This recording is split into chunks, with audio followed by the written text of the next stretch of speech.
thank you, Jonesboro, Georgia. We appreciate you all having us. Wow, what great Southern hospitality we got here. We've got a really fun night planned for you tonight, so let's go ahead and get it started. I want to introduce a man who was actually one of our very first Bandit runners and a very good friend. He has started something called the Snowman's Run, okay? These folks travel around the country raising money for wounded veterans and do all kinds of great stuff. Tyler Hambrick and his wife Lisa are doing amazing work. We love the work that they're doing, and we were so fortunate to have both the Bandit Run and the Snowman's Run converge and meet right here in Jonesboro, Georgia. So let me bring out Tyler Hambrick. Tyler, come on out here.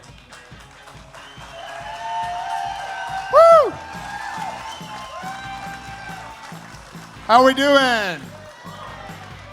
All right, thank you for being here. I was just going to ask, is anyone here from out of the country? Where are you from? Canada. Switzerland. Sweden. Anybody from Australia here?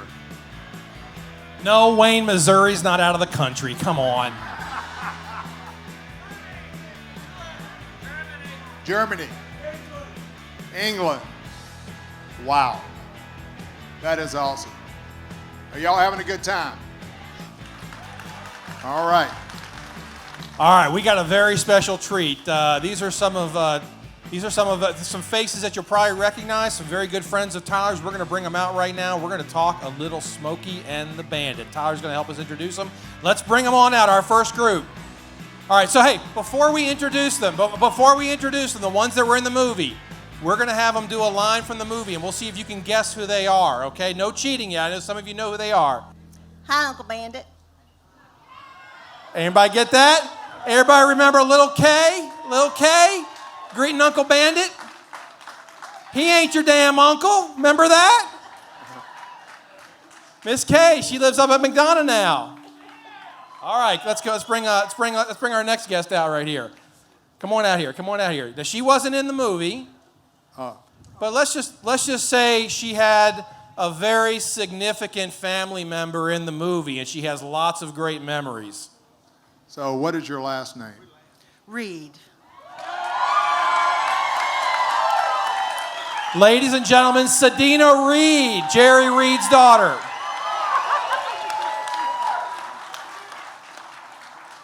This is Cheryl. She's Kay's sister, so she was there with a lot of the filming was going on also. She has some really good stories too.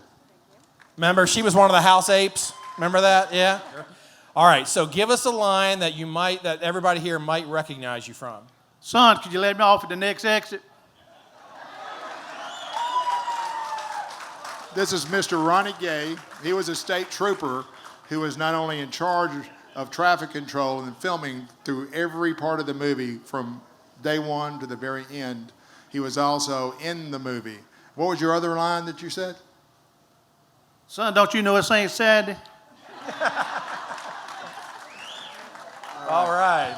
Go stand behind there. And our last guest, but not least. Let's just put it this way.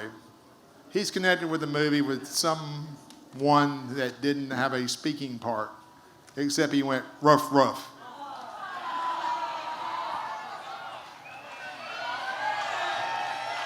John McCullough, the owner of Happy, is his real name. Just say hello. Hey, gang. My most memorable thing about it was waking that dog up.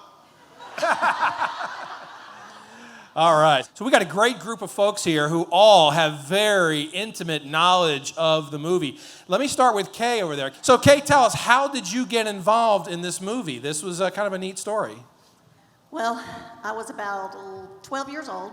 My mom was having a yard sale. Hal Needham pulls up next door, walks over and says, "Lady, you're going to think we're crazy, but we're thinking about using your house in a Burt Reynolds movie."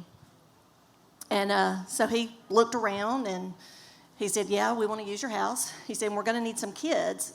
And she said, "Well, I have some kids." But but I was the youngest, so they used me. And come time for the actual filming, And I decided I didn't want to be in it. And I said, Mom, I don't want to be in this movie. And she said, well, why not? And I said, I just don't want to be in it. She said, well, you got to go tell Hal Needham, which was the director. So I went to Hal and I said, Hal, I don't want to be in this movie. And he said, well, what if I gave you a speaking part to Burt? And I said, nah, I don't want to be in the movie. And he said, well, how about if I paid you? And I said, well, how much? And he said, I'll pay you $225. And I said, okay, I'll be in the movie. So I did it. So I got a speaking part and the money. Oh, there you go. Now, you had some siblings there. Your sister was there. She was there. She was there? 3 other sisters that were there. Yeah. And then, what do you remember from that day? You remember that much That from that Hal day? Needham would not let me be in the movie. Yep. I was so mad that day. He asked her to do it, and she said no, and I'm like, I'll do it. But for some reason, he didn't pick me, and I was so sad that day. But that was your family house, We though. lived there. Right, Yes, we right. lived there from like 1970 to about 1987, and we moved out, and then I guess they sold the house and they tore it down. Oh, yeah. But I do have an interesting story. Yeah? Okay. Actually, I have 2. The first one is while they were filming that day, one of the, I guess it was a PA or an assistant producer or whatever, she needed to go to the mall. So my mom said, well, take Cheryl because she knows where the mall is. So we went to the mall. We were supposed to buy these T-shirts that said, do it in the truck. And we bought. Say that again. Do it in the truck. Do it in the Do truck. it in the truck. Okay. So we got those T-shirts, and she goes, wait, I want to stop by the nut store and get Mr. Reynolds some pistachios. So we did that. And then another story I remember is, is at night while they were filming, if you notice in the bedroom, when he pulls up the shade, it's actually nighttime out there. They put the film on the windows, and then they shine the light in there to make it look like daytime. And while they were doing that, Kay and I shared a room together. So we were in the back of the house, and in between the scenes, Burt Reynolds would come and lay down on our beds and rest back there. And then they snuck Sally Field in through our bedroom window. Oh. Mm-hmm. We only had twin beds though, okay? So, yeah. And then when they left that night, they snuck out through the window. That was just a way to get her in without People the know crowd it's seeing her. Oh, of course. Because nobody could see. Nobody could see the back. Sounds totally legit. I get it. Yeah, like I get said, it. twin beds. So let me understand this. Burt Reynolds slept in your bed. He sat on my bed, not sleeping. Okay. That's Now, true, the that's true. house in the movie was portrayed as Snowman's house. He had a big family and everything. Sedina, Snowman was Jerry Reed. That was your dad, okay?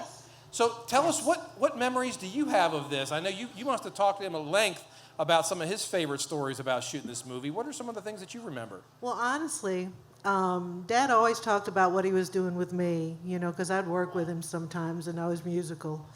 And he did a few other movies, and we'd go on the set and visit, and he'd talk about it, and my mother would tell me things. But for this one movie, he didn't tell me a thing. He didn't say anything. He left it to be a total surprise. So we had a private showing at the Belcourt Theater in Nashville for family and friends. Didn't know what to expect. And the movie started, and we all just laughed all the way through this movie. Walked out with a smile on our face. It was so cool to see my daddy doing all this stuff, running over motorcycles, I mean, that was cool for a 16 or 17-year-old kid. And I was so proud. And of course, it had a big impact on our life, on Dad's life. And, he was a celebrity, but this was like his home in a way for the movies. And when he married my mama, he told her, he said, we may starve to death, but I'm going to play this guitar, and one day I'm going to be in a movie. And boy, happened. what a movie. How cool is that? And to think that the movies were just his kind of his side job. I mean, he is now a Hall of Fame legendary country musician. I mean, he is among the creme de la creme in the history of country music. Okay, elected into the Hall of Fame. So he wrote, as the story goes, Eastbound and Down. That wasn't done by John Williams and his symphony orchestra with 6 months to build a. He kind of came up with that pretty quick. What do you remember about that? Yeah, he did. He wrote the chorus in the car one night on the way home, which he did a lot of writing in the car, and that could be frightening if you were in the car with him. Dad, you're doing 37. We're on the interstate. Get going, And then he called Dick Feller to get him to work with him on the verses. And he was able to write a lot of the music for the movie. But that song is somewhat of an anthem to me in my book. It is for all of us, I think, here, is it not? Who cannot put a smile on their face as soon as you hear the first couple of chords of Eastbound and Down? I mean, that is just, it's legendary. Well, thank you for sharing that. Now, Ronnie, Thank you. You had the unique privilege of actually working behind the scenes of the movie, but then you moved in front of the camera. Now, I heard that the stunt that you're probably most famous for the scene, where the squad car jumps and lands into the back of the truck. The first take, Ellen Needham, who you'll hear in a little bit, the first take, the car went right off the back of the semi, but the car stayed running. Okay, so the stuntman radioed Hal and said, "Car's still running. You want me to go again?" They said, "Go again." So he circled back around. Everybody got back in place. Take two, boom, landed right in the back. And then, of course, they cut to the close-up shot of Ronnie doing his line there. But what is it? What was your perspective from that point of view, as far as behind the scenes go? Well, Hal wanted me to do one of the scenes when I was running down the road with them. He asked me, "Do you want to be in the movie?" I said, "Well, I reckon so." I was sweating. I said, "I need to get something out of this, So the scene he wanted me to do is when they thought they caught the bandit coming out with his underwear on. I said, "Whoa." I said, "I don't think the State Patrol of Georgia want me to come out in my underwear." So that was one of the things. So now, wait a minute. He wanted you to be the guy that was caught coming out in his underwear instead of the captain. Did you know who the guy was that come out in his underwear? The guy who played the captain? Who was that? Do you know who it was? Who was that? That was Jackie Gleason's valet. How many of you knew that? Big Smokey and the Bandit fans. Jackie Gleason's valet was the one caught as the captain coming out of Foxy Lady's trailer. Yeah. His name was Mort, and it was funny. Mr. Gleason, every time he looked at Mort, he said, "Mort, bring me a hamburger with nothing in it." I kept saying, "What's he want a hamburger for?" Actually, it was scotch. That's what he was. Yeah. So now, John, you weren't in the movie, but you are responsible for one of the most famous characters from the movie, Fred the dog. Yes, sir. Tell us the story about how Fred got cast in Smokey and the Bandit. We entered in an ugly dog contest, and there were like 500 people there, and he got top 10 out of those 500. And my mom had taken him down there, and she called me and she said, "Get down here right now. He made top 10 and he won't wake up." So I had to pick him up and put him on the stage and walk him all the way across it. Well, I can see he's going to be a tremendous asset. What was the dog that they really wanted to win that contest? It was set up by the Humane Society, and it was a poodle. Who can imagine Snowman riding shotgun with a poodle? No. Okay, one more. I was actually one of the bikers in the bar where we drank hot schlitz all day long. And they couldn't get Happy to leave the bar, so we tied a pork chop to his leg, and he ran out behind Jerry to the truck.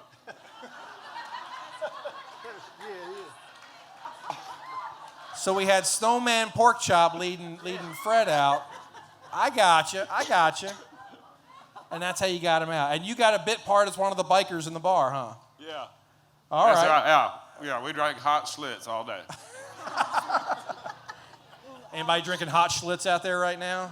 You guys remember that? Well, that is awesome. Now, what was your reaction when you learned that Happy was going to be in this movie they were shooting here in Georgia? I was really excited. Super excited. Yeah. And what did his personality change after he became a movie star? Did he? No. No, he didn't have an entourage, or. He never did want to wake up. No. If he was alive, he'd still be sleeping. That is awesome. So, let me go back to Kay. Kay, the day you guys were shooting, now you finally negotiated your deal with Hal for $225 to be in the movie. There was a lot of press that came around wanting pictures of Burt and all that, and Burt said no, but he did something. What did he do? He called me over there, put me on his lap, and then told the lady, okay, you can take the picture now. So he would not take the picture until he had all the kids gathered around him. Just you. Just me. And you've got that picture. You were showing us that picture earlier of you on Burt's lap. Yep. That is amazing. That is amazing. So what is your memory of Burt and Hal and all those days of shooting? They were awesome. Burt loves kids. He was so good with all the kids that were around there. He's, like I said, sat me in his lap. We sat there and talked for a long time. And he gave me a piece of gum, and I was chomping on it throughout the whole movie. I got in a little trouble from my mama for that one. Yeah? Yeah. But they were great. Hal was great. Good people. Now, Sedina, from your perspective, from your dad's experiences, what were some of the things that years later that he would pass on to you as memories from shooting Smokey and the Bandit and the Bandit series? Well, he loved Burt Reynolds, and he loved Jackie Gleason. He would come home imitating that man. After spending all that time with him, every time he moved, it was this, and talked about how brilliant he was. But it was just a very positive, happy experience for him, and they all had such a chemistry together, and they were all such wonderful friends. But I got to tell you, Burt told me something I didn't know. Just recently, the scene where they go and they're there and they're getting the beer, and Burt's on the whatever the machine, the what now? The forklift. There you go. And Daddy stands on it. Burt lifts him up. Daddy didn't know he was going to do that. Then he starts driving around. Daddy didn't know he was going to do that. The next thing you know, Daddy's flying over the beer. But the whole movie was so spontaneous like that, and so much ad-lib. So it's their sense of humor, and that's what makes it so special, I believe. Absolutely. Kind of seems like that's the best part of life, too, when you can just kind of enjoy life for what it is in the moment. And I think they did a very good job of capturing that as a motion picture 40 years ago. Yeah. All right. So let's go back around just one more time. I want to hear just one final thought, one final memory that you have of this whole experience that we all like to experience from Smokey the Bandit. John, let me start with you. What were we doing? The day they took Happy out in that lake and dumped him in the boat, he got his flea collar wet. So I took it off of him. That was 40 years ago, and you had to take him off. Well, I was behind the camera calling him so he'd swim to the camera, and I got in so much trouble the next day because I didn't put that collar back on him. Continuity, film continuity. The art of filmmaking. Ronnie, what do you got? I enjoyed doing the movie, and Mr. Reynolds and all of them were great people. I was glad it was over. That's a big job for you. Man, it was hot, wearing that uniform and that hat. Man, I'd burned up, but I had a great time. But they were great people, and I hate Mr. Needham's gone. I wish he could be here today, but he was a fine man, and everybody's going to miss him. Yeah. That's it. Absolutely. Okay. It was just a day of fun. I mean, I can remember every single thing, it seems like, that happened that day. Just from the time they rolled their trucks in at 6 o'clock in the morning till midnight when they left. And everybody was just super nice, the crew, the everybody. And being able to be in a movie, I had no idea it was this big. No idea till this weekend. And you almost messed it up by not wanting to be in it that day. I almost did. But it's been great. Yeah, it could have been her. Now, what about your sister here? What was her memory of the whole thing? What was the? When they're filming in the house, when they come in the bedroom, that was really all our furniture. And if you look on the bookcase, you'll see some family pictures. And also when he grabs the deodorant and sprays up there, that was our deodorant. That was ad lib. Saving money on He props. just And then grabbed- after they filmed and they put a lot of stuff in the trash, my mother went dumpster diving in the trash and found some of the script, their call sheet. Oh, wow. An empty cigarette pack. I don't even know who that belonged to. All right, so Dina, before we let you talk, we have a little surprise for you, okay? Okay. John, you have a little presentation you'd like to make. He has a little present he would like to give you. So if y'all will indulge us for a minute, let her open this. It's just a little present he thought you might appreciate. Somebody hold her microphone there. Oh my goodness. I can do this. Come on now. And John, as she opens it and looks at it, tell us what she's looking at when she gets there. You're looking at your father's shirt from the movie. My father's what? Shirt. Take a look. Oh my gosh, that's it. Oh my gosh. I'm thinking for Ladies and gentlemen, this is Jerry Reed's actual shirt from the movie.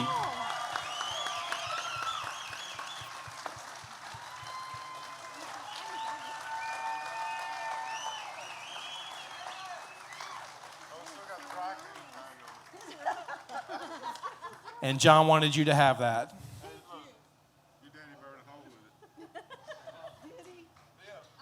John says that Jerry burnt a hole in it. Well, if he wasn't doing that, he was knocking holes in the garage at the house with the car. Give her that microphone. I've had that for 40 years, and I just thought it was something I wanted you to have. Thank you. This is so special. Ladies and gentlemen, give them all a hand. The cast of Smokey and the Bandit.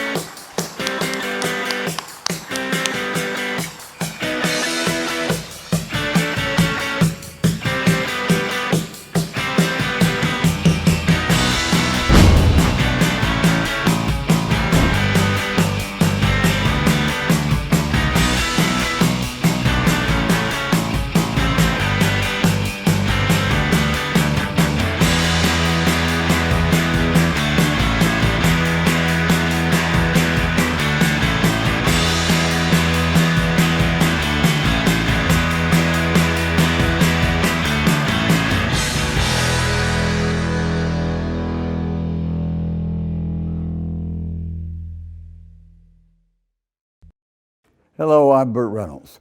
Subscribe to Generation Auto TV for the latest news.